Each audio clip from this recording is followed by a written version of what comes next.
Assalamualaikum warahmatullahi wabarakatuh. Alhamdulillah, alhamdulillahi rabbil alamin.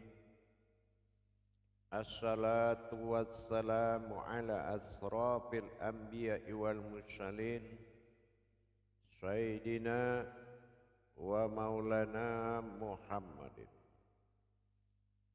Asyhadu an la ilaha illallahul malikul haqqul mubin, wa asyhadu anna Muhammadan abduhu wa rasuluhu was-sadiqul wa'dal amin. Allahumma sholli wa sallim wa barik wa karim ahzanul nabil karim.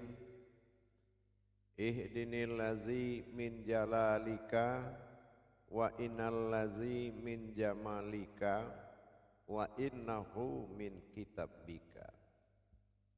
Wa tahirin wal mujahidina amma ba'du, ibadullah wa ittaqullah.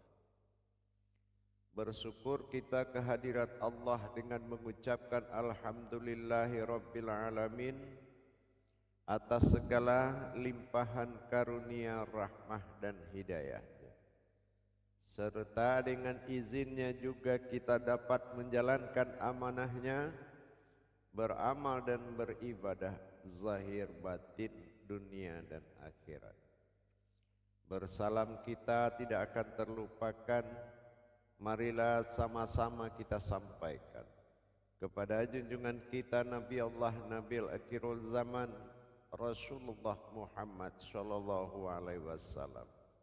Atasnya kalimahnya kita kalamkan bersama-sama dengan membacakan Allahumma sholli ala sayyidina Muhammad wa ala alihi sayyidina Muhammad. Alhamdulillah, bertemu lagi dengan saya Guru Mursyid Syekh Nur Muhammad Buya Irwan Maulana Al-Khalidi, Pasaman, Sumatera Barat. Dalam rangka meningkatkan iman dan takwa kita kepada Allah, tentulah kita harus belajar bertolabul ilmi sesuai dengan apa yang dikatakan Rasulullah sallallahu alaihi wasallam. Talabul ilmi faridatu ala kulli muslim. Wajib sangat bagi setiap muslim itu belajar dan menuntut ilmu, karena dengan kita belajar kita telah mengikuti ajaran Rasulullah Nabil Karim Allahu Karim. Allah mengajarkan kepada Rasulullah, Rasulullah mengajarkan kepada umatnya. Alhamdulillah, pada makom majelis zikir ma'rifatullah dalam tayangan syiar kita yang kita banggakan, YouTube Buya Pasaman Timur, yang insya Allah selalu berbagi dan berbagi. Alhamdulillah, pada waktu dan kesempatan ini saya akan mengajak kita bersama berwawasan dan berbagi ilmu pengetahuan. Mudah-mudahan bermanfaat.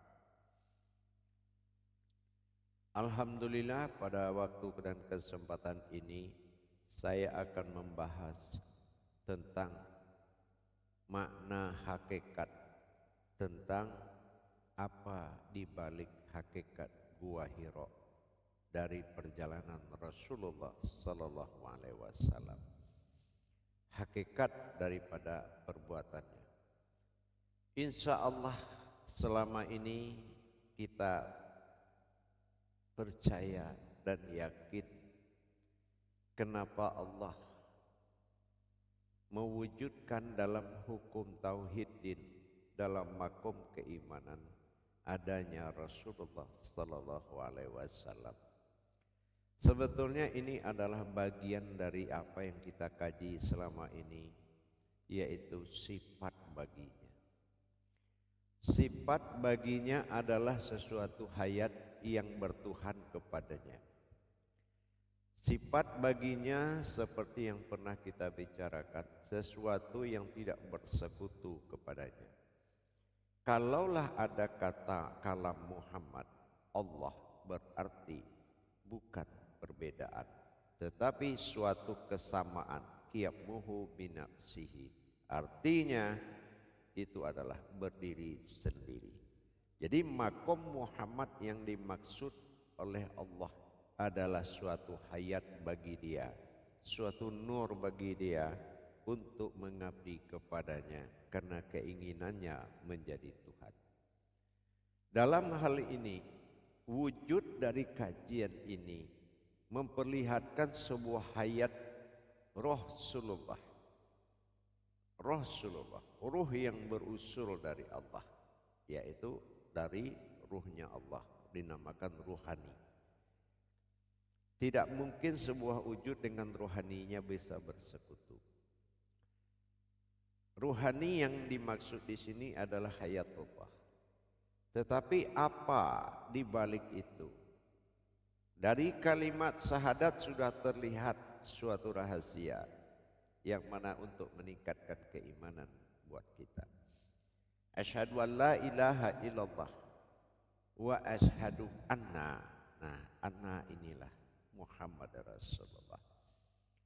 Anna dalam kata sifat sebuah wujud yang telah kita pelajari, yaitu sebuah keakuannya.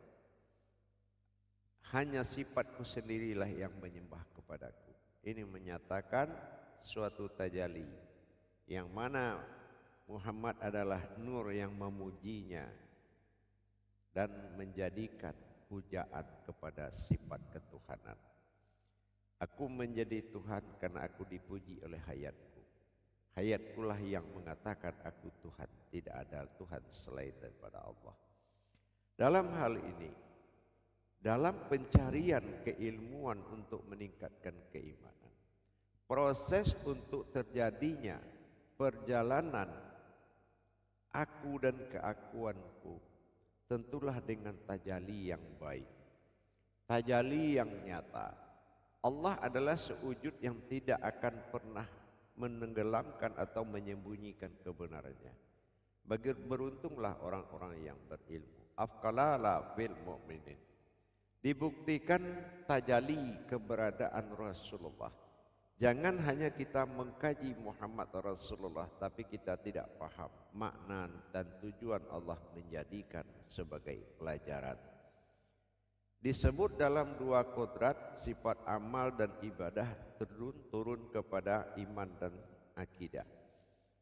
Amal dan ibadah inilah yang membuat dua kajian, ma'rifatullah dan ma'rifaturuh. Sekarang kita melihat, kalau di dalam kajian sifat kepada tujuan yang dijadikan sebagai hayat yang menyembahnya, ini menandakan tajalli bagaimana proses peningkatan pelajaran ini dari tauhidin ternyata adalah zat Allah dan nurnya Muhammad. Kalau di tauhudun dia akan menjadi satu, yaitu nur menjadi hayat, zat menjadi wujud penampakannya, dan Allah adalah kodrat dari Tuhan yang bernama Allah. Berarti proses ini ada kaitan rahasia yang dijalankan dalam sejarah Gua Hiro. Sebagaimana dalam hukum tasawuf kita melihat Gua Hiro ini berarti bebas dan lepas. Apa yang bebas dan lepas tadi adalah keterkaitan antara makom amaliyah Abdullah bin Abdullah. Bagaimana Muhammad bertindak sebagai amaliyah dalam menurunkan pelajaran. Muhammad bin Abdullah segala perbuatan-perbuatannya, zahir dan amaliyahnya yang harus menjadi tuntunan akidah. Tapi di balik ini, di dalam bersahadat tidak lagi tersebut Muhammad bin Abdullah. Asyhadu alla ilaha illallah wa asyhadu anna Muhammad bin Abdullah. Tidak seperti itu, tetapi asyhadu alla ilaha illallah wa asyhadu anna Muhammad Rasulullah. Anna Muhammad Rasulullah. Di sini terjadi kepengakuan daripada wujud itu sendiri. Tapi bagaimana prosesnya? Proses terjadinya dua tajalli ini, keumatan dan ketuhanan dalam satu kodrat, inilah yang dilakukan dalam mencapai kebebasan, yaitu Gua Hiro. Lepas. Apa yang dia lepaskan? Yang dilepaskannya adalah keumatannya, yaitu hukum-hukum baninya, hukum nabinya. Bani mengurus, nabi mengurus anak, dan rasul mengurus umat. Ini sudah tidak asing lagi kalimat itu dimanapun dan dimanapun. Jadi dalam masa Gua Hiro, disitulah Rasulullah mengadakan tajalli ketuhanan. Riyadhah, mujahadah, memperjuangkan, melepaskan kebebasan dari keterikatan kenabiannya atau kemanusiaannya untuk menuju tauhid ilahiyah, yaitu menuju tauhid ketuhanannya. Nah, ini yang dikatakan menuju khadim azali. Jadi kalau kita menyebut Muhammad, kita harus memiliki dua paham.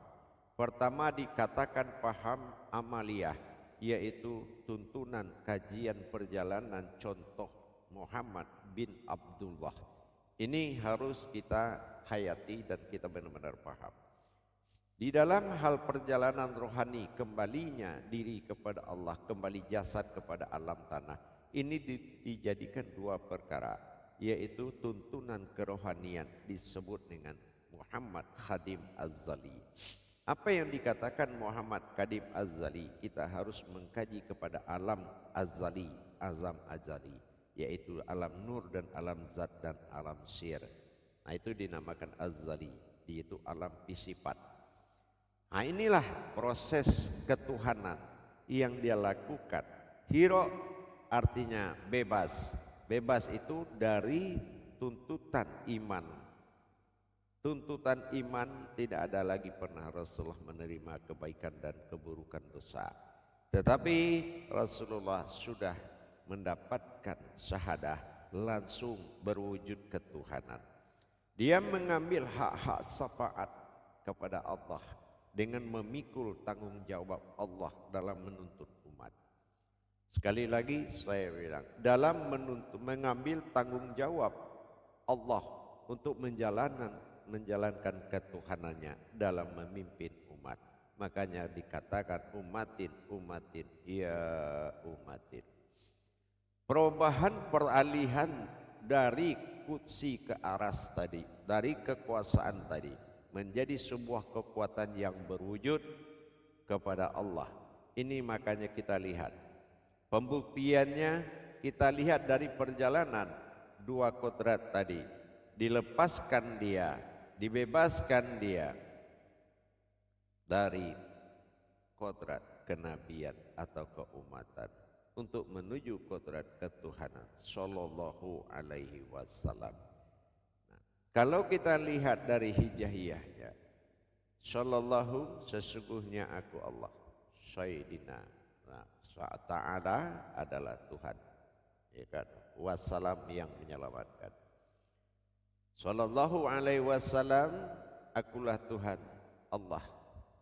Wa ala, yaitu sebuah derajat ketuhanan. Wassalam yang menyelamatkan. Sallallahu alaihi wasallam, akulah Tuhan, berkodrat Tuhan yang menyelamatkan. Ini gelar ini dipikul oleh kata Muhammad, yaitu kata sifat yang memujinya tadi. Nah, dan itu yang datang dari Allah dan dinyatakan oleh Allah kembali dalam suatu keputusan isbatnya dengan mengatakan Allahumma sayyidina Muhammad. Di sini sudah terang terlihat bagaimana shallu ala sayyidina Muhammad sallallahu ala, shallu ala, Allahumma shallu ala. Jadi di sini Allah tetap memakai kalimat ala untuk menyatakan nanya, yaitu ketuhanannya pada wujud batin rahasia yang diwujudkan berupa am terlihat batin berdiri. Ini Allahumma sholli ala sayyidina Muhammad. Allahulah Allah. Sayyidina, yaitu sesungguhnya aku Muhammad. Ini sudah jelas tataan bahasanya menuju ke tingkat ilmu, yaitu ke tingkat ilmu dalam masa Muhammad Khadim Az-Zali. Sekali lagi saya bilang, kalimah itu turun di masa dia sudah Isra dan Mi'raj. Isra dari perjalanan kenabian kemanusiaannya, Mi'raj kepada perjalanan rohaninya. Ini lanjutan hakikat dari Isra dan Mi'raj, dari tajalli yang dilakukan selama di Gua Hira. Maka dengan demikian keberadaan hayatullah disebut Rasulullah, ruh yang berasal atau hayat yang berasal dari Allah. Ini adalah dari wujudnya Allah itu sendiri. Makanya disebut dengan Sayyidina Muhammad. Asyhadu an la ilaha illallah wa asyhadu anna. Nah, kembali anna. Muhammad Rasulullah. Nah, disinilah keakuannya menyatunya sifat zahir dan batin. Bersifat marifat turuh pada zahir am yang terlihat, yaitu utusan Allah. Inilah wujud bani-baninya, batin-batinnya dari keakuan Allah yang disebut manusia sebagai alam yang hidup. Insan adalah alam yang hidup, memakai diri iksan, lindungan sebagai alam dari iksan. Ini adalah wujud manusia. Makanya manusia itu yang beragama. Segala pembentukan perwujudan Tuhan ada jawabannya di dalam wujud zahir dan batinnya manusia sebagai Allah, Allahu a'lam. Jadi dalam dia mengalihkan kekuasaannya menuju hayatnya, nur bagi alam, zat bagi diri, batin bagi nyawa. Inilah yang menjadi perwujudan Isra dan Mi'raj tadi di dalam Gua Hira-nya. Gua Hira bukanlah gua yang ada di Mekah, tetapi itu syariat dari Gua Hira. Makna hakikat kalau memang Mekah dikatakan ibadah, jadi bahasa yang timbul di dalam itu semua adalah hakikat, bukan bahasa syariat. Dengan demikian jelas sudah tajalli Muhammad bin Abdullah dan Muhammad Khadim Az-Zali, bahwasanya dilepaskannya masa Gua Hira itu mendapatkan yaitu bebas dan lepas. Ini artinya melepaskan dari ikatan kemanusiaan dalam makom anak dari bin Abdullah. Kalau tidak dilepaskan masa Gua Hira menuju sifat kembali dirinya menjadi sifat seperti apa kita melebur dan mentadabbur diri, maka tidak mungkin seorang ayah bersalawat kepada anaknya. Tidak mungkin seorang ayah menyembah kodrat anaknya. Tidak mungkin seorang ayah bersahadat kepada anaknya. Maka dilepaskan gua bebas, yaitu Hira dan lepas dari hukum kenabian menjadi wujud kerasulan. Jadi di sini dia menjadi ayat kerasulan dengan bukti bahwasanya Allahumma sholli ala Sayyidina Muhammad. Ini dipikul gelar ini dari pengakuan Allah, Sayyidina, sesungguhnya aku Muhammad. Yang dikatakan aku Muhammad itu adalah wujud kaji dari na, bukan hu tapi na. Jadi kalau ada penyebutan na adalah nahu, ini kajiannya menuju sifat ketuhanan yang bernama kodrat sifat. Jadi bukan hu-nya yang menjadi Allah, tetapi na-nya. Ya, disinilah dia wujudkan segala hayat ketuhanannya. Nah, Hira, ya kan? Gua Hira. Nah, dilepas. Apa yang dia lepaskan adalah martabat kemanusiaannya dari seorang bapak, dari seorang suami, dari seorang ayah, dari seorang nabi. Makanya Muhammad bukanlah anak dari seorang anak, bukan bapak dari seorang anak, tapi utusan daripada Allah. Dengan demikian semakin luas kita memahami, sehingga penghimpunan keyakinan kepada Tuhan memang mendapatkan nilai mutlak adalah diri. Maka kita mengamankan, mengimani asyhadu an la ilaha illallah adalah wujud daripada Allah, wujud nyata daripada Allah adanya aku, dan disinilah wa Muhammadun Rasulullah. Kalau Muhammadun berarti ada Muhammad tingkat artinya Allahudun wa Muhammadun, lenyap sirna dalam satu kodrat, lepas syariat, berdirilah hakikat. Ini dinamakan tauhudun. Muhammadun Allahudun. Nah, ini menjadikan hakikat. Jadi kalau kita sudah bisa meningkatkan keimanan kita dari tauhidin kepada tauhudun, maka kita sudah mendapatkan jawaban kebenaran Sayyidina Muhammad tadi. Makanya Allahumma sholli ala Sayyidina Muhammad bisa dijadikan kalam yaitu kalam iman, yaitu kalam sunnah. Tapi kenapa di dalam sholat ada terbawa salawat Allahumma sholli ala Sayyidina Muhammad pada tahiyat awal, tetapi itu bukanlah salawat lagi, tapi Sayyidina Muhammadnya sudah mendekati berwujud kepada Muhammad Khadim Az-Zali, yang artinya Rasulullah berbentuk Muhammad. Nah, inilah yang harus menjadi kenaikan iman. Kalau kita tidak paham tentang selawat dan amaliyah dan dipakai oleh ibadah, maka kita akan mengatakan Sayyidina Muhammad itu sallallahu alaihi Sayyidina Muhammad itu adalah selawat. Allahumma sholli ala Sayyidina Muhammad, salawat. Tetapi jangan lupa Muhammad Khadim Az-Zali Rasulullah adalah memiliki hakikat di balik itu. Allahumma, sesungguhnya aku Allah, Sayyidina, dan keakuanku adalah Muhammad. Jadi di sini kita lihat terjadinya keumatan dan ketuhanan ini, aku dan keakuanku, dikatakan nahu. Na adalah keakuanku dan hu adalah aku. Jadi dengan demikian mengertilah kita perpindahan sallallahu alaihi wasallam dipikul oleh Rasulullah. Allahumma sholli ala Sayyidina Muhammad, perubahan kodrat wujud dari menjadi wujud ini harus kita ikuti dengan baik dan diimani dengan baik. Agar apa? Inilah yang dikatakan wujud aku pada batin, maujud aku pada Muhammad, nyatalah aku pada Adam. Ini adalah perkara ahad. Jadi iman orang yang mengakui tiga perkara tadi menjadi suatu wujud, ini adalah imannya yang sudah bagus. Jadi kalau masih iman kita mengatakan perbuatan tajali Muhammad bin Abdullah, maka kita masih dalam makom amaliyah.